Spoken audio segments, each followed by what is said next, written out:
ಯಾಕೆ ಕೈಟ್ಸನ್ನು ಚೂಸ್ ಮಾಡ್ತೀರಿ ನೀವು ಮನೆ ಸರ್ ನಾವು ಫಸ್ಟು ನಾವು ವಿಡಿಯೋಗಳನ್ನ ಸರ್ಚ್ ಮಾಡ್ತಾ ಇದ್ವಿ ಯಾವ ಚೆನ್ನಾಗಿದೆ ಅಂತ ನೋಡ್ತಾ ಇದ್ವಿ. ಅದರಲ್ಲಿ ನಿಮ್ಮ ವಿಡಿಯೋ ಸಿಕ್ತು ಸರ್. ಓಕೆ ಒಂದೆರಡು ವಿಡಿಯೋಗಳನ್ನ ನೋಡಿದ್ವಿ, ಚೆನ್ನಾಗಿ ಅನಿಸ್ತು, ಕಾಂಟ್ಯಾಕ್ಟ್ ಮಾಡಿದ್ವಿ, ಇಷ್ಟ ಆಯ್ತು ಸರ್ ಕಾಂಟ್ರಾಕ್ಟ್. ಓಕೆ ಓಕೆ ಹೋಗಿ ಅವ್ರನ್ನ ಅಪ್ರೋಚ್ ಮಾಡಿದಾಗ ಅವ್ರು ನಿಮ್ಗೆ ಎಕ್ಸ್ಪ್ಲೇನ್ ಮಾಡಿದ ರೀತಿ, ಟೀಮ್ ಅವರು ನಿಮ್ಗೆ ಎಕ್ಸ್ಪ್ಲೇನ್ ಮಾಡಿದ ರೀತಿ ಇರ್ಬೋದು, ಪ್ಲಾನ್ ಹಾಕೊಟ್ಟಿದ್ದು ಎಲ್ಲ ಚೆನ್ನಾಗಿ ಮಾಡ್ತಾರೆ ಎಲ್ಲ ಮೇಡಮ್. ಚೆನ್ನಾಗಿತ್ತು ಸರ್, ಓಕೆ ತುಂಬಾ ಓಕೆ ಚೆನ್ನಾಗಿತ್ತು ಸರ್. ಹಾಂ ಹಾಂ ಇದು ನೀವು ಕೇಳಿದ್ರೆ ನಮಗೆ ಈ ಫ್ಲೋರಲ್ಲಿ ಇದು ಬರಬೇಕು ಅಂತ ಏನು ಹಾ ಹೇಳ್ತಾರೆ ಸರ್, ಅಂದ್ರೆ ಅವರು ಕೇಳಿದ್ರು ನಮ್ಗೆ ಯಾವುದು ಓನ್ ಬೇಕಾ, ಡೂಪ್ಲೆಕ್ಸ್ ಬೇಕಾ, ಇಲ್ಲ ರೆಂಟೆಡ್ ಪರ್ಪಸ್ ಬೇಕಾ ಅಂತ, ನಮ್ಗೆ ಈ ತರ ಬೇಕು ಅಂತ ಹೇಳಿದ್ವಿ.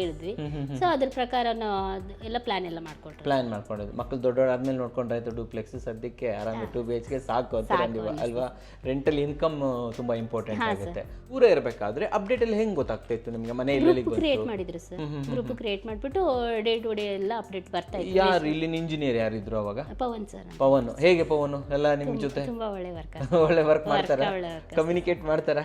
ಖಂಡಿತ. ಏನೋ ಡೌಟ್ ಇರುತ್ತೆ, ನಿಮ್ಮ ಯಜಮಾನ್ರು ಸಂಜೆ ಮೇಲೆ ಬರ್ತಾರೆ, ಆವಾಗ ಫೋನ್ ಮಾಡಿದ್ರು ಎಲ್ಲ ಅಟೆಂಡ್ ಮಾಡ್ತಾರೆ? ಅವ್ರು ನಮ್ಮ ಯಜಮಾನ್ರು ಮಾಡಿದ್ರು ಅಟೆಂಡ್ ಮಾಡ್ತಾರೆ. ನಾನು ತುಂಬಾ ಸಾರಿ ಡೌಟ್ ಬಂದಾಗ ಕಾಲ್ ಮಾಡಿ ಕೇಳಿದ್ದೀನಿ, ಡೌಟ್ ಕ್ಲಿಯರ್ ಮಾಡಿದ್ದಾರೆ. ಓಕೆ ಓಕೆ ಏನೋ ಪ್ರಾಬ್ಲಮ್ ಇದೆ ಅಂದಾಗ ಬಂದು ಕೂಡ ಅವ್ರು ಅಬ್ಸರ್ವ್ ಮಾಡ್ಬಿಟ್ಟು ಇದು ಮಾಡಿದಾರಾ? ಸೊ ನೀವೇನು ಅನ್ಕೊಂಡಿದ್ರಿ ಫ್ಯಾಮಿಲಿ ನೀವು? ಸೊ ಇವತ್ತೇನು ಮನೆ ಬಂದಿದೆ, ಇದು ನೀವು ಅನ್ಕೊಂಡಾಗ ಬಂದಿದ್ಯಾ?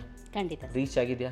ಆಗಿದೆ. Okay sir. ಆಮೇಲೆ ಇದು ಈ ಟೈಮ್ ಡ್ಯೂರೇಷನ್ ಹೇಳಿರೋಂಥ ಟೈಮಲ್ಲಿ ಮುಗಿಸ್ಕೊಡೋದು, ಪೇಮೆಂಟ್ ಡ್ಯೂರೇಷನ್ನು, ಪೇಮೆಂಟು ಎಲ್ಲ ಈಸಿ ಇದೆಯಾ ಕೈಟ್ಸಲ್ಲಿ? ಈಸಿ ಇದೆ ಸರ್. ಪೇಮೆಂಟ್ ಯಾವ ಥರ ಇದೆ ಅಂದರೆ, ಇಷ್ಟು ಕೆಲಸ ಆದಮೇಲೆ ಪೇಮೆಂಟ್ 1 ಇನ್ಸ್ಟಾಲ್ಮೆಂಟ್ 2 ಇನ್ಸ್ಟಾಲ್ಮೆಂಟ್ ಈ ಥರ ಅಂತ ಇರುತ್ತೆ. ಸ್ಟೆಪ್ ಬೈ ಸ್ಟೆಪ್ ಹೋಗುತ್ತೆ. ಇವಾಗ ಒಂದೇ ಸರಿ ನಾವು ಕೊಟ್ಬಿಟ್ಟು ಹಿಂಗಪ್ಪ ಕಟ್ತಾರೆ ಇಲ್ಲ ಬಿಟ್ಟು ಹೋಗ್ತಾರೆ ಅನ್ನೋ ಭಯ ಇಲ್ಲ ಸರ್. ಸೊ ಇವತ್ತೇನು ಖರ್ಚು ಮಾಡಿದ್ದೀರಾ ಇಡೀ ಮನೆಗೆ, ಅದು ಕರೆಕ್ಟಾಗಿ ಖರ್ಚು ಮಾಡಿದ್ದೀರಾ ಅಂತ ಅನ್ಸುತ್ತಾ? ವರ್ತ್ ಅಂತ ಅನ್ಸುತ್ತಾ ನಿಮಗೆ? ಹಸ್ಬೆಂಡ್ ಏನು ಹೇಳ್ತಾರೆ ಮನೆ ನೋಡ್ಬಿಟ್ಟು? ಚೆನ್ನಾಗಿ ಅವ್ರಂತೂ ಇಲ್ಲ, ನೀವು ಹೇಳಿ ಅವ್ರ ಪರವಾಗಿ ಚೆನ್ನಾಗಿ ಬಂದಿದೆ, ಇಷ್ಟಪಟ್ಟಿದ್ದಾರೆ ಅವ್ರಿಗೂ ಕೂಡ. ಸೊ ಹಾಗಾದ್ರೆ ಹೇಳಿ, ನಮ್ಮ ಕೈಟ್ಸ್ ಅವ್ರ ಕೆಲಸ ಕೊಡ್ಬೋದಾ? ಖಂಡಿತ ಕೊಡಿ.